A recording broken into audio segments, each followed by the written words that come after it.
So you saw Pakistan's deceit and you saw France's hypocrisy. Let's now talk about the war they revolve around. How exactly is it playing out 390 days down the line?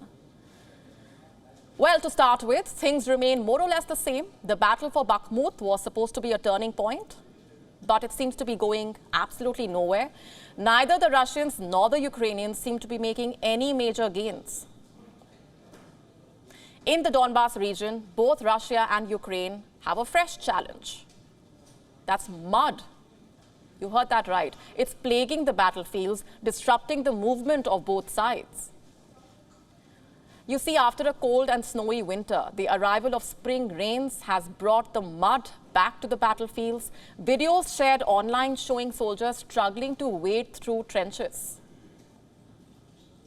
In the Baltic Sea, Russia says it spotted 2 US strategic bombers that were apparently flying in the direction of the Russian border. And the Russian Defense Ministry says an Su-35 fighter jet was scrambled immediately after that sighting. And as the Americans create problems for Russia, Ukraine is facing a shortage of weapons. Look at the headline on your screen. The Ukrainian air chief says that his best pilots are dying waiting for F-16 fighter jets. Not just that, he also expressed confidence that if given a chance, Ukrainian pilots can learn to fly these jets in less than 6 months. And if we speak of the situation in Crimea, a mysterious blast unfolded there earlier today.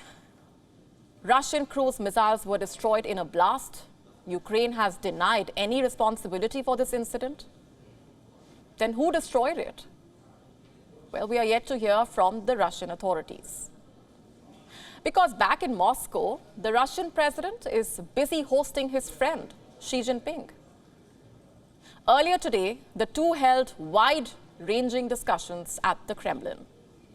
It was a pomp-laden ceremony filled with imperial grandeur and pledges of expanding ties amid the fighting in Ukraine. Did the two leaders discuss China's peace proposal as well? Yes, says Moscow. In fact, according to the Kremlin spokesperson, Dmitry, China's 12-point peace plan did feature in the talks between the two leaders. The Chinese representatives apparently called for de-escalation and eventual ceasefire in Ukraine. Peskov refused to elaborate further. But on Monday, the Russian president had said that he carefully studied China's ideas and viewed them with the utmost respect. But the question is, what exactly is China's 12-point plan all about? Well, let's tell you what it states. Number one is respecting the sovereignty of all countries. Number two, abandoning the Cold War mentality. Number three, ceasing hostilities. Number four, resuming the peace talks. Number five, resolving the humanitarian crisis. Number six, protecting civilians and the prisoners of war. Number seven, keeping nuclear power plants safe. Number eight, reducing strategic risks. At number 9 is facilitating grain exports. And number 10, stopping unilateral sanctions. Number 11, keeping industrial and supply chains stable. And number 12, promoting post-conflict reconstruction.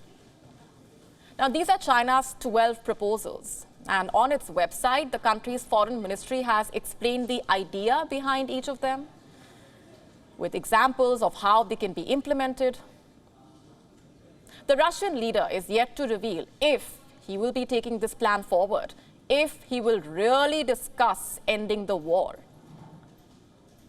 But the Americans are already spooked. They say the peace plan will not achieve much. In fact, the US Secretary of State has also warned that the world should not be fooled by this plan, that this plan will only freeze the territories seized by Moscow. He added that any plan that does not restore territory seized by Russia is a stalling tactic at best. And as this war of words continues, Ukraine is busy hosting a special guest, the Prime Minister of Japan, Fumio Kishida. He landed in Kiev on Tuesday afternoon in a surprise visit. And the first thing he did upon landing was visit the quaint town of Bucha, a place that has become synonymous with alleged Russian atrocities. Remember, this is the first time a Japanese prime minister has visited a country or region with ongoing fighting since World War II. And the question is, at whose behest did Kishida go to Kiev? We will discuss this in detail in our next story. WION now available in your country. Download the app now. Get all the updates on the move.